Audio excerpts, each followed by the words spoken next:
O que será da Ucrânia após o fim dos envios dos Estados Unidos da América? Para aqueles que ouviram o discurso de Trump na Assembleia da Organização das Nações Unidas, depois analisaram o que ele disse a Zelensky e, de modo geral, sobre a guerra na Ucrânia.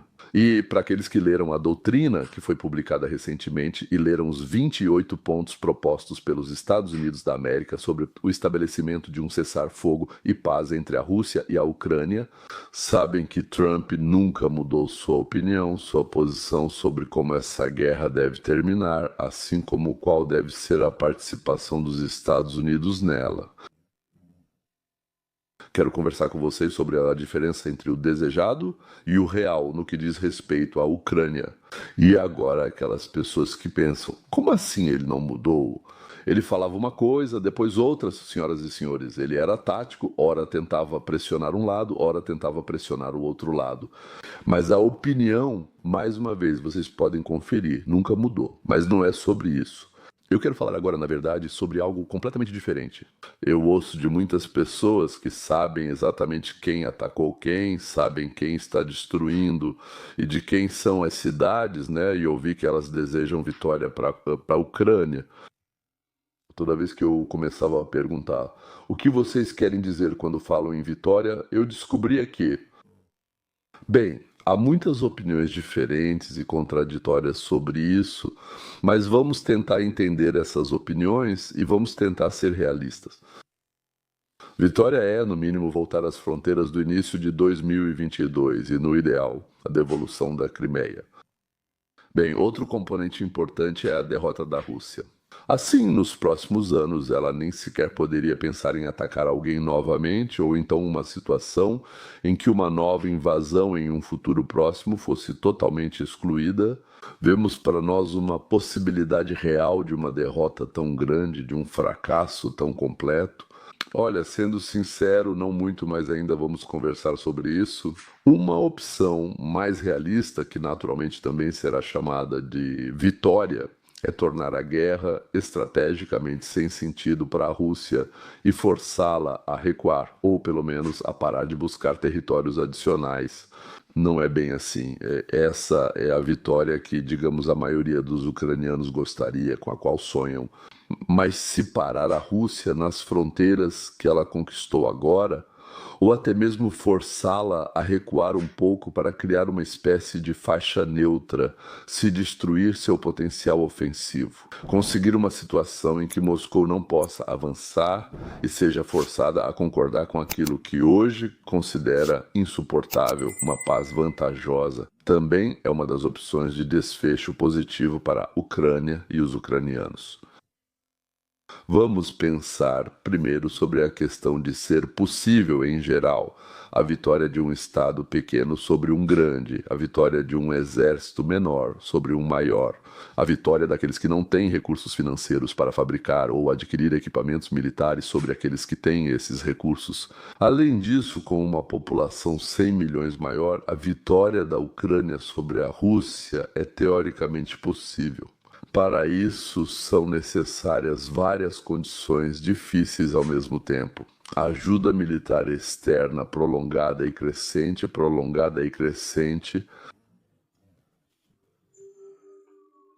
um aumento acentuado dos próprios recursos, né, pessoas, equipamentos, indústria, um enfraquecimento sério da Rússia e uma conjuntura internacional favorável. O que é ajuda externa prolongada e crescente?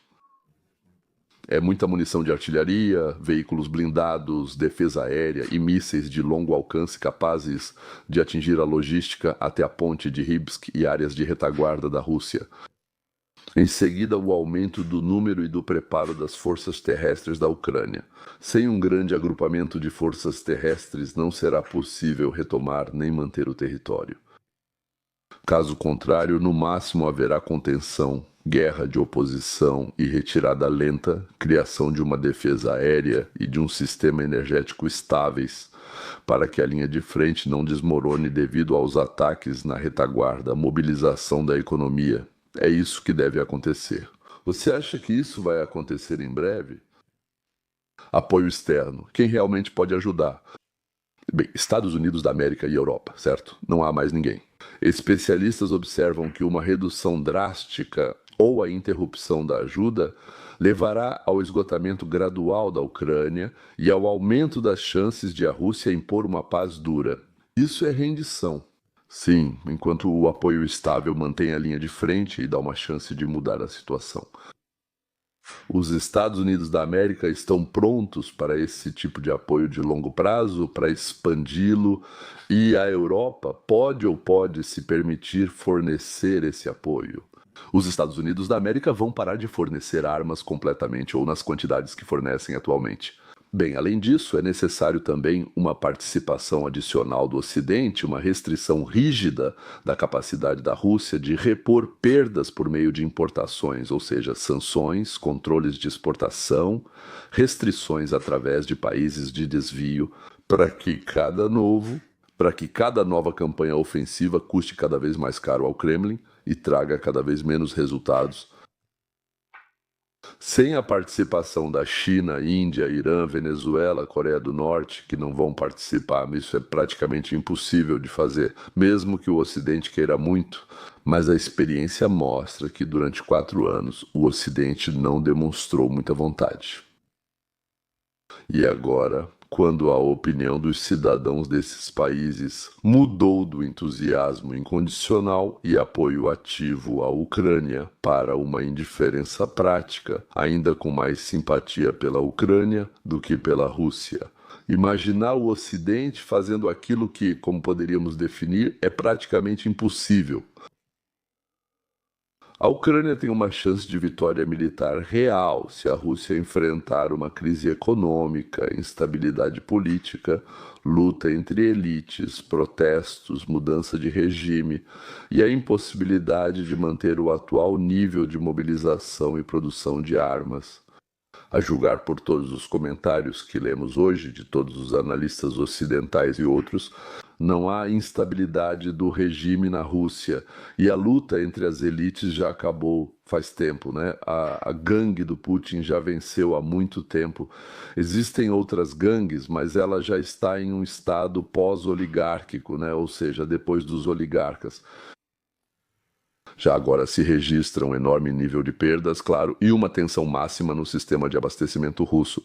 A manutenção e o fortalecimento dessa tendência, ao mesmo tempo em que a Ucrânia se fortalece, em geral, tornam as ofensivas russas cada vez menos eficazes e abrem uma janela para contraofensivas ucranianas. Se tudo isso acontecer ao mesmo tempo e naquele cenário ideal de que estamos falando, avaliações de probabilidade. Vários centros de análise afirmam diretamente que uma vitória militar decisiva para qualquer dos lados. Uma derrota total, sim, parece improvável num futuro próximo. O cenário mais provável é uma guerra prolongada, um cessar-fogo ou uma paz de compromisso imposta. Por isso, cada vez mais especialistas falam sobre a teoria da vitória através da neutralização estratégica da Rússia.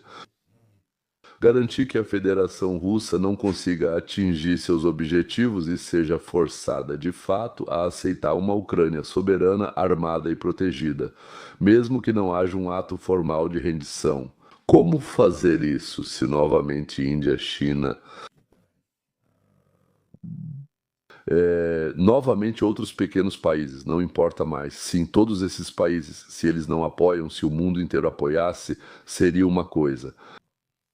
A Rússia tem motivos para acabar com a guerra, mas aceitar as condições europeias e ucranianas, digamos assim, o Kremlin só estaria disposto sob uma pressão muito forte, tanto interna quanto externa. Além disso, se possível, vender isso. Bem, apresentar isso à sociedade como uma espécie de vitória ou minimização de perdas, o que novamente não faz sentido. Afinal, o que a Rússia realmente quer obter com a paz? Sim, vamos chamar assim. Nós vamos parar se as principais exigências públicas de Moscou forem uma garantia por escrito de que a OTAN não vai se expandir para o leste.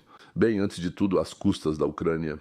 Status neutro da Ucrânia e suspensão parcial das sanções, resolução da questão dos arquivos congelados. A opinião pública na Federação Russa é mais favorável à paz se pelo menos parte dos territórios ocupados após 2022 permanecerem sob controle da Rússia? Bem, como eles incluíram isso na Constituição, é bem possível que os russos, se receberem menos, fiquem insatisfeitos com a liderança, com o Kremlin. Sim, e a Ucrânia adota a neutralidade, o Ocidente enfraquece as sanções, restabelece os laços econômicos, os vínculos de vistos e assim por diante. E então os russos talvez aceitem tudo isso de alguma forma. Por que a Europa e a Ucrânia têm dificuldade em aceitar essa paz? Legendas de Matorzok. As abordagens europeias e ucranianas partem da restauração da integridade territorial da Ucrânia, mantendo as sanções até as reparações, garantias de segurança rígidas para que a Rússia não possa repetir a agressão. Para o Kremlin, abrir mão de novos territórios e reconhecer a soberania ucraniana sem controlar Kiev parece uma derrota, o que pode abalar a legitimidade do regime e aumentar os conflitos dentro das elites. A Rússia, teoricamente, pode concordar com condições pró-ucranianas mais rígidas. Vários fatores podem coincidir: exaustão militar, impossibilidade de avançar, alto custo da defesa, munições, equipamentos, força viva, crise econômica cada vez mais profunda, risco de instabilidade sociopolítica dentro da Rússia. Quando continuar a guerra, se torna mais perigoso para o regime do que uma paz ruim. Mas não há nem continuação, nenhum sinal disso vindo da Rússia. Perspectiva clara, ausência. Clara falta de perspectiva de um desfecho melhor, entendimento de que conquistar novos territórios ou impor sua ordem à Ucrânia já não é possível, seja militar ou diplomaticamente. É aí que a Rússia começa, como se diz, a coçar a cabeça. E até então, ela acha que de um jeito ou de outro vai conseguir o que quer. Devo dizer que, infelizmente, agora não há sinais de que a situação esteja se desenvolvendo de forma favorável para a Ucrânia. A situação não se desenvolve dessa forma se o apoio do Ocidente não aumenta, mas diminui. Se o recurso humano está, bem, suficientemente esgotado e não há novos militares para encontrar, ou seja, não há norte-coreanos nem chineses que possam ser contratados, então a vitória da Ucrânia sobre a Rússia passa a ser uma possibilidade de 0,5%. Se acontecer uma série de eventos fantásticos com probabilidade zero, a situação, bem, praticamente não pode chegar a esse desfecho da guerra por razões que já explicamos. Então, a única perspectiva real de término dessa guerra é a vitória da Rússia. Bem, isso seria a completa ocupação da Ucrânia pelas tropas russas. Depois, a Rússia decide de que forma o antigo país Ucrânia será governado, ou então, por assim dizer, legendas. Saída com as chaves da cidade de Kiev. Se não juridicamente, então de fato se torna parte do mundo russo como eles chamam por lá. Ao mesmo tempo, quanto mais tempo a Ucrânia participar da guerra, mais população ela vai perder, e essa população é relativamente jovem. Ou seja, pessoas que poderiam trazer ao país a próxima geração, ou seja, dar à luz à próxima geração. Eles estão sendo eliminados em grandes quantidades, na minha opinião, já mais de 1/3, e talvez até metade já não exista mais. Pessoas capazes de ter filhos morreram em grande número, ou estão traumatizadas, feridas, ou deixaram o país e provavelmente não voltarão para o país. Se não houver vitória da Ucrânia, ou pelo menos se uma parte da Ucrânia não continuar sendo um estado independente, eles não virão, eles não vão voltar. Então, mais uma vez, a opção de vitória da Ucrânia, no momento, exceto pelo fato de marcianos chegarem, a chance é avaliada como 0 ou muito próxima de 0. A opção de captura de toda a Ucrânia pelas tropas russas ou a rendição incondicional da Ucrânia. Ou seja, praticamente a mesma opção. Sim, isso provavelmente representa 80%, mas para onde vão os 20% restantes? Os últimos 20% ficam para o gabinete do presidente inteiro. desaparece, é afastado, foge, vai preso, não existe mais. E na liderança do país surgem veteranos de guerra que viram com seus próprios olhos como seus companheiros morrem e que poderão aproveitar o desejo ainda existente dos Estados Unidos da América de ajudar a parar essa guerra fratricida. Mesmo que os odeie, não há nada que possa fazer. Muitas pessoas com sobrenomes ucranianos vivem na Rússia e muitos com sangue russo estão na Ucrânia. Aqui estão as legendas. Então, a Ucrânia será dividida em duas partes. Uma parte será mantida, que será chamada de ocidental, manterá sua independência, sua cultura e construirá um estado de mercado normal. Permanecendo neutros como a Suíça, chance zero de vitória, 80 a 90%, chance de ocupação total de 10 a 20% para a divisão do país, preservação da independência e a parte restante seguindo o modelo da Finlândia. Tenho a sensação de que os políticos e a mídia da Ucrânia e da Rússia, tanto da Ucrânia quanto da Rússia, estão trabalhando cuidadosamente para que a Ucrânia não entenda. Os ucranianos não entendiam a real situação das coisas e continuariam lutando e morrendo, pois sempre mantêm algum tipo de sonho, alguma possibilidade na cabeça, e se isso for possível. E então, sim, eu tenho muito medo de que não seja bem assim. Parece muito que, e já faz bastante tempo, que a liderança da União Europeia, assim como os líderes dos maiores países da Europa, por algum motivo também estão interessados na continuação da guerra e de forma alguma querem que a guerra termine com a divisão da Ucrânia ou de qualquer outra maneira. Eu suspeito que, do ponto de vista deles, a Rússia, que continua lutando contra os ucranianos, mesmo considerando as perdas que a Rússia sofre, né? E quando eles olham para as perdas da Ucrânia, isso, do ponto de vista deles, é um preço aceitável. Ou seja, para que a Rússia nem sequer pense em se mover, em avançar em qualquer outra direção, em direção à União Europeia. Como a Europa não tem nenhuma certeza de que a América vai protegê-la e eles não têm forças próprias para se defender, não construíram, organizaram ou fizeram isso. Quanto mais essa carnificina se arrasta, menos provável é que a Rússia consiga realizar ações agressivas em países europeus nos próximos anos. Assim, a liderança da Europa quer a continuação da guerra, a liderança da Ucrânia quer a continuação da guerra, a liderança da Rússia quer a continuação da guerra, parece que a China quer a continuação da guerra. Então, quem não quer a continuação da guerra, são as pessoas que foram parar na linha de frente, ou cujos filhos, maridos, entes queridos foram parar na linha de frente. E por algum motivo, a Casa Branca dos Estados Unidos da América, não se sabe por que, está completamente envolvida, sendo que isso não é da conta da América. Regimes como o que Zelensky estabeleceu não saem do poder por conta própria, ainda mais porque a liderança dos países europeus o apoia. Por isso, é bem provável que a guerra continue até que a Rússia conquiste completamente todo o território da Ucrânia. Bem, sem a parte mais ocidental, acho que ela nem vai querer entrar. Não precisa ser os ocidentais, eu não sei, talvez seja uma palavra ruim. Aqueles que são do oeste não são necessários para a Rússia de jeito nenhum. Ou a guerra vai continuar até que tragam as chaves de Kiev, assinem uma rendição completa e incondicional.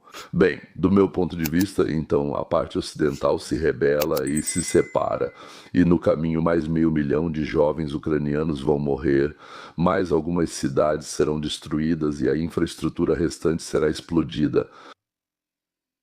Eu realmente espero que existam outras opções, mas eu não as vejo. Legendas. Eu digo tudo isso não porque eu gosto disso. Não, mas eu realmente quero que o maior número possível de pessoas na Ucrânia entenda essa realidade desagradável, mas real. Até a próxima vez.